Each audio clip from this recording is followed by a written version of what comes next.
আসসালামু আলাইকুম প্রিয় দর্শক। আমরা এখন আছি বিভাগীয় মহিলা ক্রীড়া কমপ্লেক্সে। আর এখানে আজকে থেকে রেজাউল সুইমিং একাডেমির নতুন করে আবার ক্লাস শুরু হচ্ছে। আহ, এখন শুরু হলো, আজকে উদ্বোধন হলো এই বছরের প্রথম। আজ ৩রা মাস আগেই ঘোষণা দেওয়া হয়েছিল। তো এটার দায়িত্বে আছেন আমাদের রেজাউল ভাই। তো আমরা আজকে রেজাউল ভাইয়ের কাছ থেকে শুনবো। আহ, যে রেজাউল ভাই কেমন আছেন? ভালো, আপনি ভালো আছেন? জি, আলহামদুলিল্লাহ ভালো আছি। অনেকদিন যাবত তো আপনি এই সুইমিং একাডেমিটা পরিচালনা করছেন। তো এতদিন পরিচালনা করে আপনার কেমন অভিজ্ঞতা এবং আপনার অনুভূতিটা কেমন? এত মানুষকে সার্ভিস দিতে পেরে? এটা হচ্ছে বলতে গেলে তো অনেক কথা বলতে হয়। যাক, আপনার প্রশ্নের উত্তর দেই। এটা যতগুলো বাংলাদেশে স্পোর্টস আছে হুম, সবচেয়ে কঠিন ব্যয়বহুল স্পোর্টস হচ্ছে সাঁতার শেখানো। এবং সাঁতার ইচ্ছা করলে যেখানে সেখানে কেউ শিখতে পারে না। যার জন্যে আমি বাংলাদেশ সুইমিং ফেডারেশন মেম্বার হওয়ার পর থেকে আমার বিবেকের তাড়না বিবেকে প্রশ্ন করে খুলনা সুইমিং পুল 12 বছর বন্ধ থাকার পর তখন আমি ইচ্ছা প্রকাশ করলাম যে সুইমিং পুল চালু করতে হবে। তখন কিছু লোক আমার সহযোগিতা করলো। সাবেক ডিডি আবুল হোসেন সাহেব, জাতীয় ক্রীড়া পরিষদ, এবং সাহস দেওয়ার পর এটা আমি চালু করার উদ্যোগ নেই। উদ্যোগ নেওয়ার পর আমি মাঝে মাঝে মনের থেকে আসে যে বন্ধ করে দেই, যে খরচ হয়, ব্যয়বহুল হয়, সেটা আন আসে না, এই বন্ধ। কিন্তু পাবলিক আমাকে ছাড়তে চায় না। তারা বলে, ভাই যত কষ্ট হয় আপনি এটা চালু রাখেন। আজকে আপনার দুটো পয়সা যাচ্ছে, আল্লাহ একজন তো আছে, সে একদিক দিয়ে আপনার কভার করে দেবে, এটা বন্ধ করে না। খুলনার লোক সাঁতার শেখার জায়গা নাই, তাই আমি খুলনার বাসী এবং এই যারা সাঁতার শিখে গেছে তাদের অভিভাবকদের অনুরোধে আমি এখন এটা চালাই রাখছি।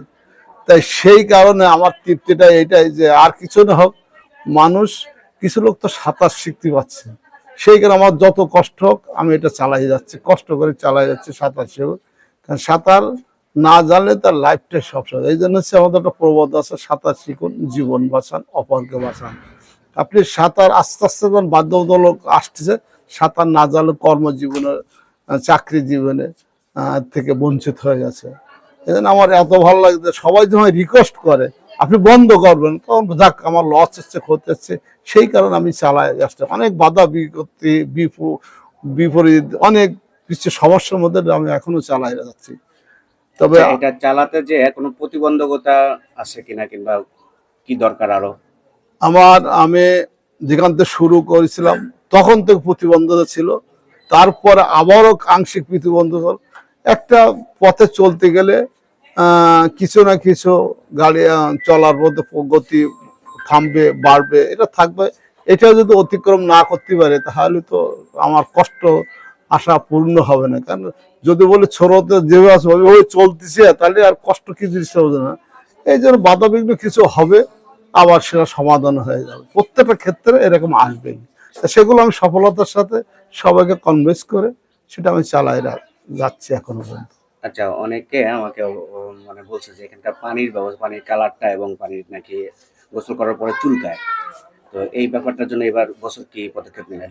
এটা যারা বলে গোসল করার পর চুলকায়, এটা আমি 100% সত্যি তাও বলবো না। হুম, হুম, যাদের একটু অ্যালার্জির ভাব থাকে, হুম, হুম। এখানে ক্লোরিয়াম দেওয়া হয়। আচ্ছা, সেই কারণে যাদের অ্যালার্জি ভাবটা বেশি তাদের একটু সমস্যা হয়, এটা আমরা বলে দিই। আচ্ছা, আচ্ছা। আর পানির কালারটা হচ্ছে কি, এখানে এই সুইমিং পুলটা জন্মতে প্রায় অপবিত্র করা।